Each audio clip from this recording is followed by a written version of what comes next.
morning students, welcome back to the class. Students, today we are going to have our third lecture on the chapter atoms and nuclei, and in today's lecture we are going to discuss about the Bohr's atomic model. As all of you know that in my previous lecture I discussed in detail about the Rutherford's atomic model and its drawbacks. Rutherford's atomic model was successful up to a large extent, but it was suffering from two major setbacks, two major drawbacks,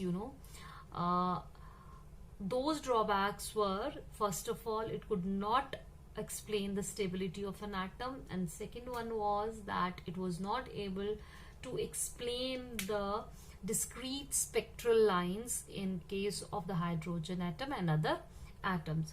So to overcome those drawbacks and limitations, Niels Bohr made certain modifications on the Rutherford's model and came up with a new atomic model known as the Bohr's atomic model. No doubt Bohr's atomic model was successful up to a larger extent because it was able to explain the stability of an atom successfully, but as far as the spectral lines are concerned, this model was able to explain the discrete nature of the spectral lines only in case of the hydrogen and hydrogen-like atoms.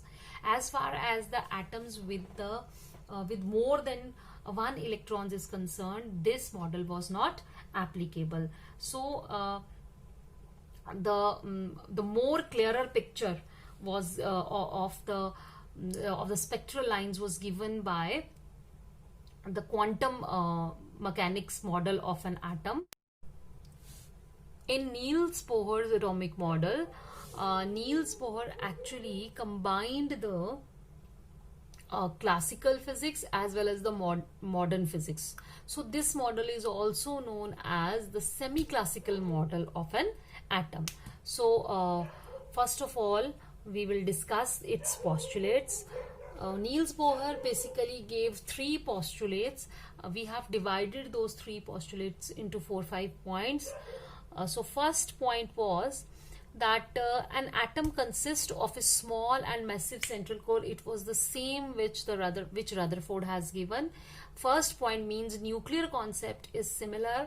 It has been taken from the Rutherford's model that there is a nucleus at the center. What was Rutherford's model? That there is a nucleus at the center and the electrons are revolving around it. Necessary centripetal force required for the revolution of the electrons around the nucleus is provided by the electrostatic force of attraction. Here electrostatic force of attraction is equal to centripetal force, means the electrons are revolving around the nucleus and the necessary centripetal force is taken up by the electrostatic force of attraction between the electron and the nucleus. So this was the same which Rutherford has talked about. So now what is the second postulate? Because Rutherford said that electron can revolve around the nucleus in all the possible orbits. Means कि nucleus के around जब electrons revolve कर रहे हैं तो they can take up an orbit of any radius. Means electron यहाँ पर भी रिवॉल्व कर सकता है, यहाँ पर भी कर सकता है, यहाँ पर भी कर सकता है और यहाँ पर भी कर सकता है. मतलब उसके लिए कोई भी रिस्ट्रिक्शन नहीं है. इलेक्ट्रॉन के पास पूरी आज़ादी है कि वो किसी भी जगह किसी भी रेडियस का ऑर्बिट बना के रिवॉल्व कर सकता है. ये एक मेजर ड्रॉबैक थी रदरफोर्ड के मॉडल में, which was overcome bye Niels Bohr. Niels Bohr ने कहा कि जितने भी क्लासिकल थ्योरी के अकॉर्डिंग जितने भी पॉसिबल सर्कुलर ऑर्बिट्स अलाउड हैं, इलेक्ट्रॉन्स जो हैं उन सब में रिवॉल्व नहीं करते. इलेक्ट्रॉन्स जो हैं दे revolve around the nucleus in certain restricted orbits. वो कुछ रिस्ट्रिक्टेड ऑर्बिट्स होते हैं, उन्हीं में इलेक्ट्रॉन्स जो हैं वो क्या कर सकते हैं, रिवॉल्व कर सकते हैं। और वो कौन से ऑर्बिट्स होते हैं, means there is a restriction on the orbits taken up by the electrons while revolving around the nucleus। तो नील्स बोहर ने कहा कि इलेक्ट्रॉन्स जब रिवॉल्व करते हैं तो दे हैव एंगुलर मोमेंटम, और वो एंगुलर मोमेंटम जो होगी वो सारी वैल्यूज एंगुलर मोमेंटम की नहीं जो है वो ले पाते, वो सिर्फ उन्हीं ऑर्बिट्स में रिवॉल्व करते हैं जिन ऑर्बिट्स में angular momentum of the electron is an integral multiple of h/2π। Means ये आपका इलेक्ट्रॉन है और ये न्यूक्लियस है, और ये इलेक्ट्रॉन इसके अराउंड रिवॉल्व कर रहा है। ये सिर्फ उन्हीं ऑर्बिट्स में रिवॉल्व करेगा जहां पर आपका जो एंगुलर मोमेंटम है, ठीक है, angular momentum is an integral, means n multiplied by h/2π, यानी कि there is a restriction on the angular momentum associated with the electrons. यानी कि इलेक्ट्रॉन्स यहाँ, ये नहीं है कि यहाँ किसी भी ऑर्बिट में रिवॉल्व कर सकते हैं, नहीं, वो सर्टन सिर्फ ऐसे ही ऑर्बिट्स में रिवॉल्व करेंगे जहां पर रिवॉल्व करते हुए जो एंगुलर मोमेंटम उनके साथ एसोसिएटेड है वो कितना है, n × h/2π। ठीक है, तो यहां से एक रिस्ट्रिक्शन आ गई ऑर्बिट्स पे कि अब इलेक्ट्रॉन्स हर कोई ऑर्बिट में रिवॉल्व नहीं कर सकते, उनके पास एक पर्टिकुलर ऑर्बिट्स है, डिस्क्रीट ऑर्बिट्स है, यानी कि अब कॉन्टिन्यूअस ऑर्बिट्स नहीं है कि यहां पर भी कहीं पर भी इस स्पेस में ऑर्बिट हो सकता है, नहीं, ऐसा नहीं है। उनका ऑर्बिट जो है वो रिस्ट्रिक्टेड हो गया on the condition of angular momentum. सबको पता है, क्लास 11th में एंगुलर मोमेंटम पढ़ा हुआ है, angular momentum is r cross p होता है, ठीक है, it is r cross p means r cross mass into velocity, this is cross. And ये अगर आपका मैं यहाँ पर रेडियस ले लेती हूँ, दिस इज योर वेलोसिटी, और रेडियस और वेलोसिटी वेक्टर में 90 डिग्री का एंगल होता है, that is RMV sine of theta. तो ये आ गया RMV साइन ऑफ 90 डिग्री। तो इसको मैं लिख सकती हूँ MVR। ये मैंने फॉर्मूला बहुत बार आगे यूज करना है, तो from here I can write MVR should be an integral multiple of h/2π, where n is equal to 1, 2, 3, और n को बोलते हैं हम प्रिंसिपल क्वांटम नंबर। ठीक है, ये एक चीज क्लियर हुई। ये है हमारा बोहर का सेकेंड पोस्टुलेट, और इसको हम क्वांटाइजेशन कंडीशन भी कहते हैं। This is also known as Bohr's quantisation condition, जहां पर हम ये कहते हैं कि जो इलेक्ट्रॉन्स हैं वो सिर्फ उन्हीं ऑर्बिट्स में रिवॉल्व कर सकते हैं which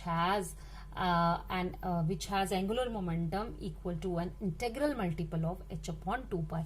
तो इसको क्वांटाइज इसलिए कहते हैं क्योंकि अब हमारी जो इलेक्ट्रॉन्स का एंगुलर मोमेंटम है वो क्वांटाइज्ड हो गया। मतलब इलेक्ट्रॉन्स का एंगुलर मोमेंटम ऐसे ही कोई भी वैल्यू नहीं ले सकता, वो सिर्फ वही वैल्यूज लेगा, वही क्वांटाइज्ड वैल्यूज लेगा जिसकी वैल्यू जो होगी वो इंटेग्रल मल्टीपल ऑफ h/2π होगी। क्लियर हुआ?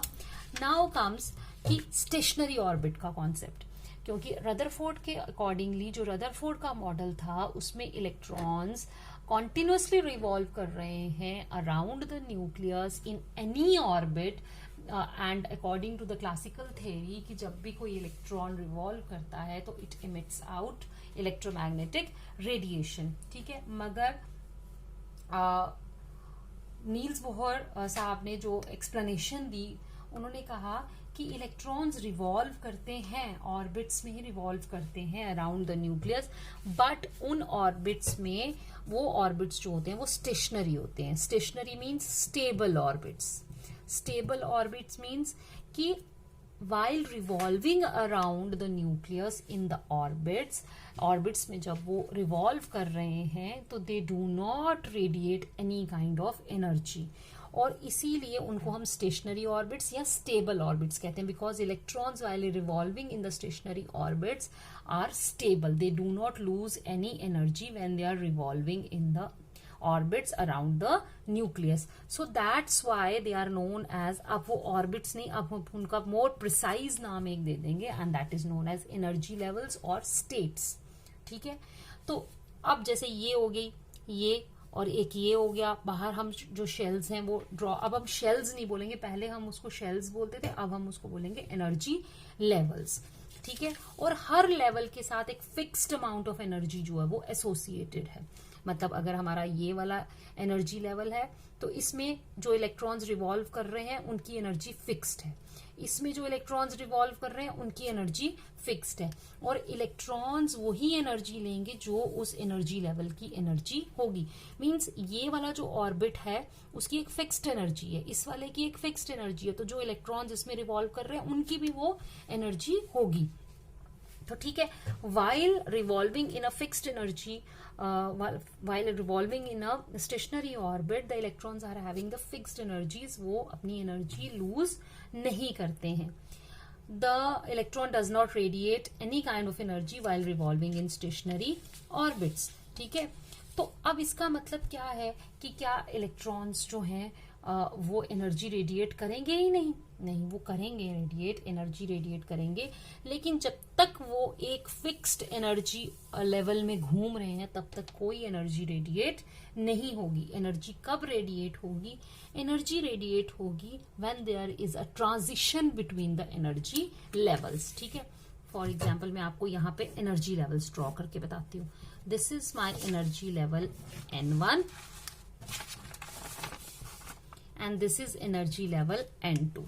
ठीक है, दोनों केसेस बताती हूँ. This is N1 and this is N2.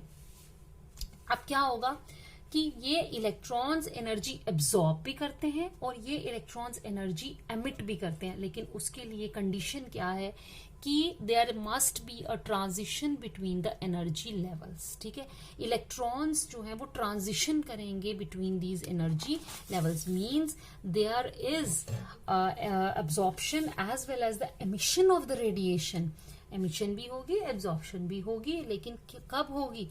When the electron changes its energy level, जब इलेक्ट्रॉन अपना एनर्जी लेवल जो है वो चेंज करेगा. मींस जब तक वो एक फिक्स्ड एनर्जी लेवल में घूम रहा है उसकी एनर्जी चेंज नहीं होगी, और उसकी एनर्जी कब चेंज होगी? जब वो जंप करेगा from a lower to higher and higher to lower. तो ठीक है, अब हम पहले क्या करते हैं, सपोज हमारे पास इलेक्ट्रॉन है जो हायर एनर्जी लेवल यहां पर बैठा हुआ है. ठीक है, यहां पर आपकी एनर्जी जो एसोसिएटेड होगी, इसके साथ E2 ले ली मैंने, इसके साथ E1 ले ली. अब इलेक्ट्रॉन क्या करता है? हायर से लोअर पर जंप करता है.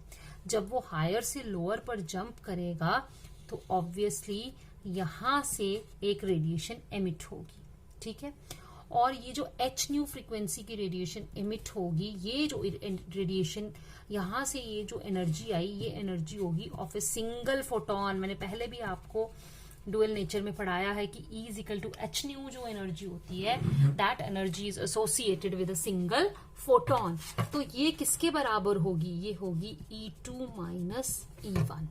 ठीक है, मीन्स ये एक इलेक्ट्रॉन जब हायर एनर्जी से, दिस इज योर हायर से लोअर में जंप करेगा तो it will make a change in its energy level. ठीक है, there is a transition of the energy level, मतलब यहां से हायर से वो लोअर में आ रहा है, तो जो एक्स्ट्रा एनर्जी होगी वो एमिट कर देगा in the form of a photon.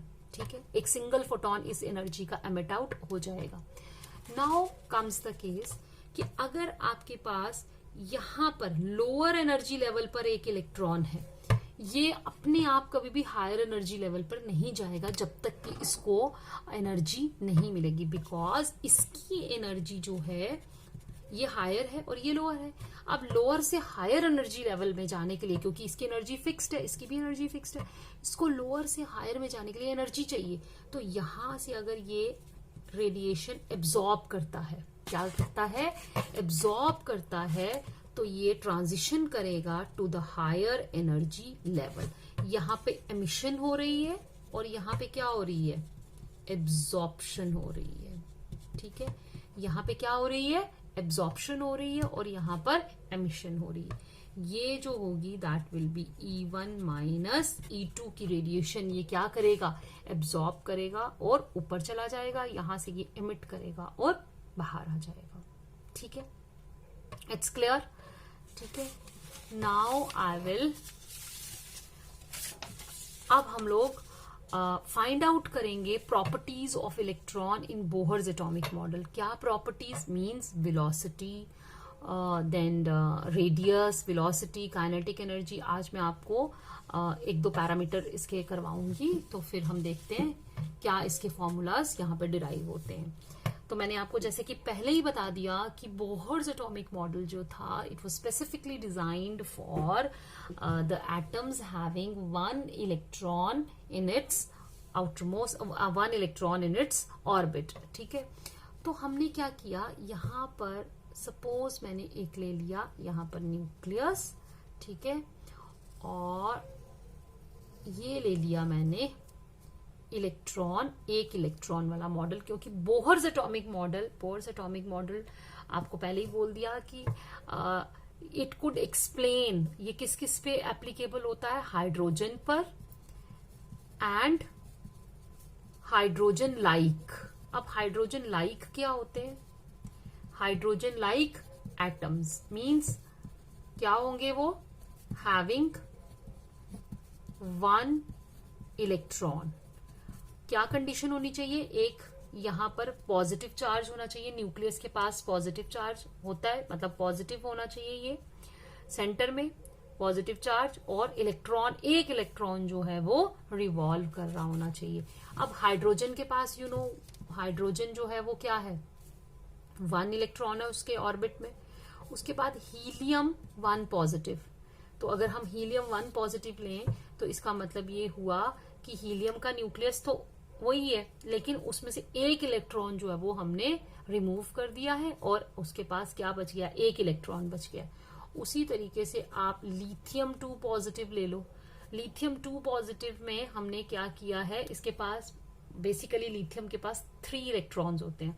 हम क्या करते हैं, 2 इलेक्ट्रॉन्स पुल कर लेते हैं और एक उसके पास बच जाता है, तो उसके पास भी 1 इलेक्ट्रॉन इन इट्स ऑर्बिट हो जाता है।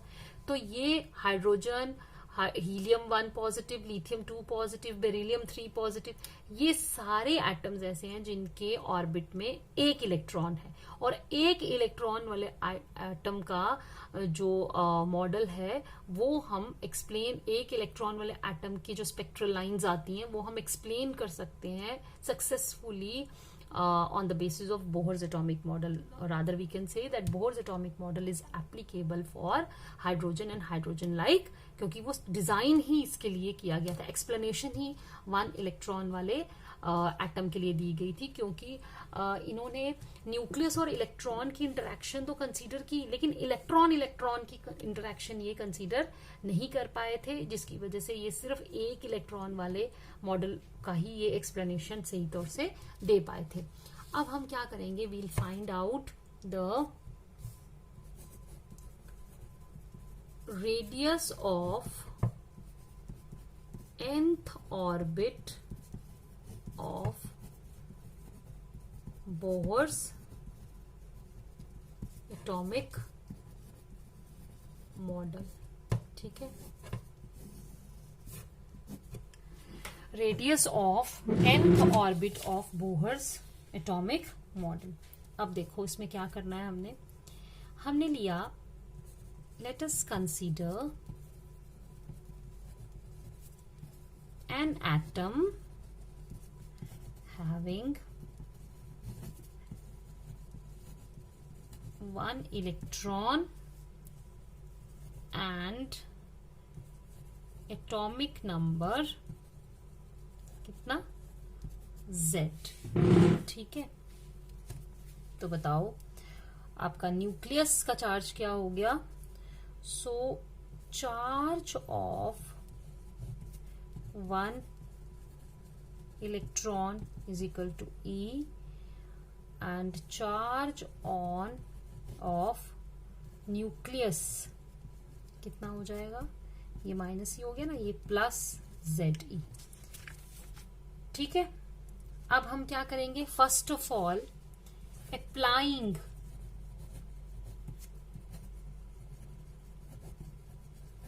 Rutherford's model.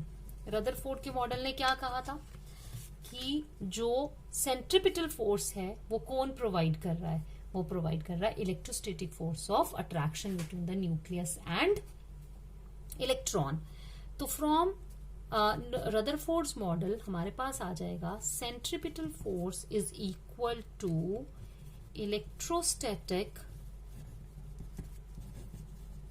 Force of attraction between electron and nucleus. ठीक है, सेंट्रिपिटल फोर्स अगर इसका ऑर्बिट में आर ले लूं, कितना आर ले लूं, और ये आ गई मेरी वेलोसिटी, तो मैंने ऑर्बिट कितना लिया है आर, तो मेरा ये आ जाएगा mv स्क्वायर। सेंट्रिपिटल फोर्स का फॉर्मूला याद है ना, mv स्क्वायर अपॉन आर।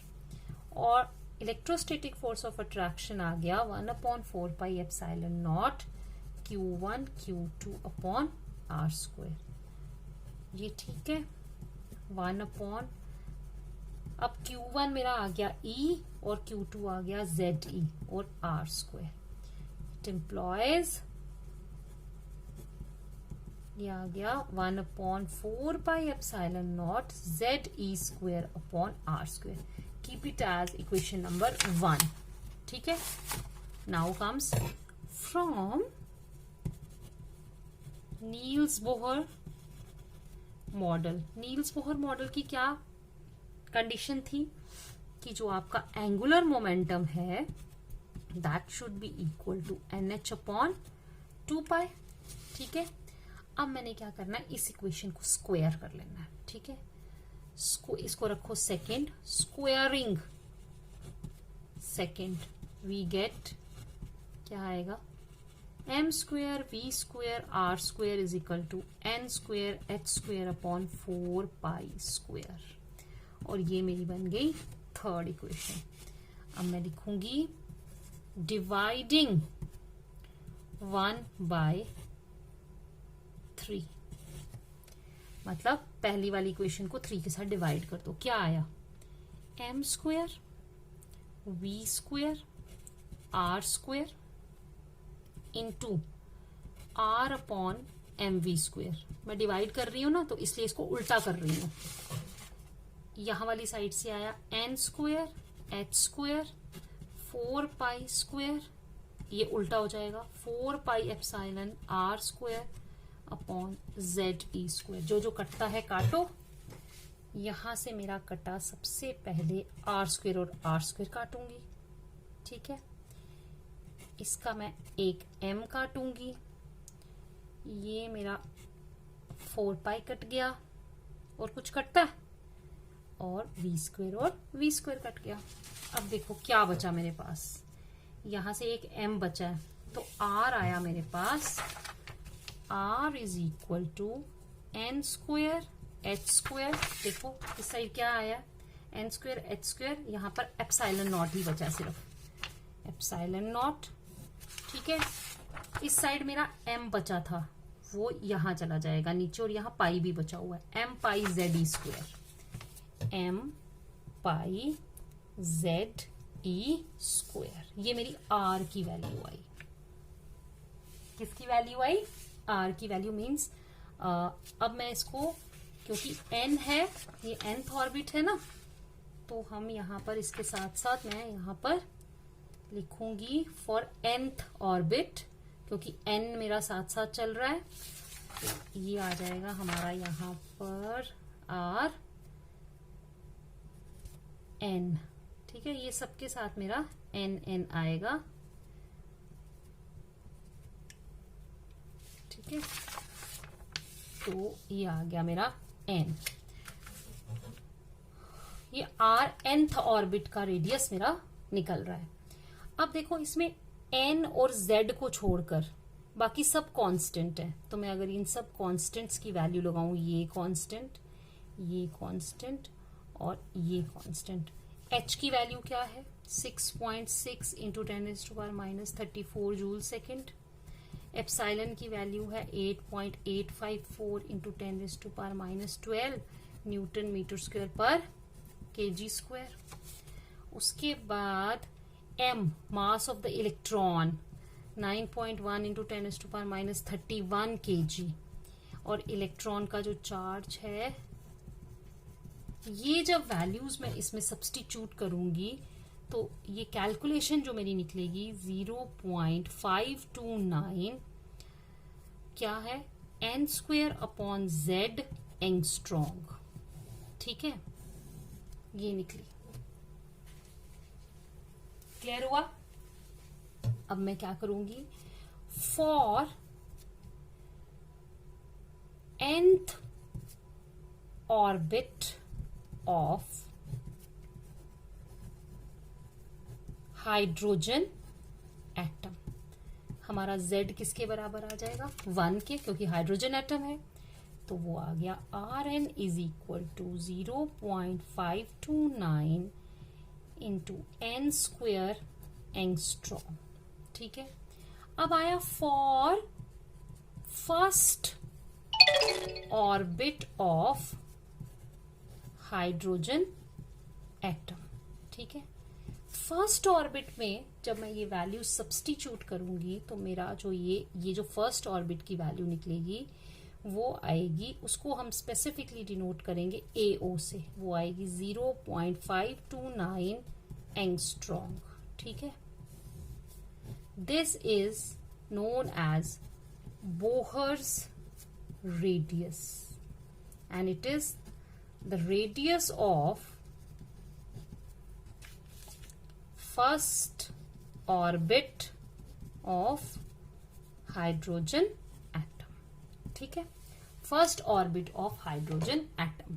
तो अगर अब मुझे nth ऑर्बिट का, किसका, हाइड्रोजन एटम का nth ऑर्बिट का निकालना हो तो इट विल बी एंगस्ट्रॉम।